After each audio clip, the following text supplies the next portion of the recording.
Hlavným dôvodom vytvorením tejto multisenzorickej miestnosti v našom zariadení bolo, že máme tu pre detičky z poruchou autistického spektra, ktoré majú narušený senzorický vývin. Tým pádom nám táto miestnosť veľmi pomáha pri edukácii, terapiách. S našimi deťmi využívame túto miestnosť denne a každému dieťaťu vyplňame senzorický dotazník, takže vieme, ako sú na to s hyposenzitivitou a hypersenzitivitou. Najobľúbenejšími komponentami sú také tie hlavné najväčšie komponenty, a to tento suchý bazén, valec a optické vlákna.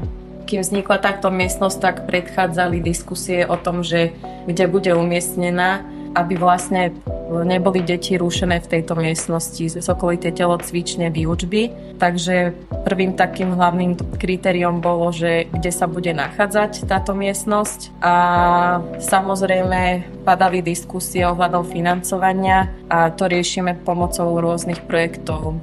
Takže dá sa to veľmi pekne tými projektami vykryť. Tých zážitkov mám z tejto miestnosti veľmi veľa, ale úplne možno taký najsilnejší je ten prvý, keď som sa sem dostala prvýkrát s mojím študentom, ktorý mal náročnú adaptáciu a v tejto miestnosti ho hneď vyplo a veľmi sme sa k sebe pekne priblížili. Rodičia taktiež na túto miestnosť reagujú veľmi pozitívne. Každý rodič, ktorý sem príde, hovorí o svojom dieťati, že to sa mu bude páčiť, to bude mať obľúbené. Takže rodičia reagujú na túto miestnosť tiež veľmi pozitívne.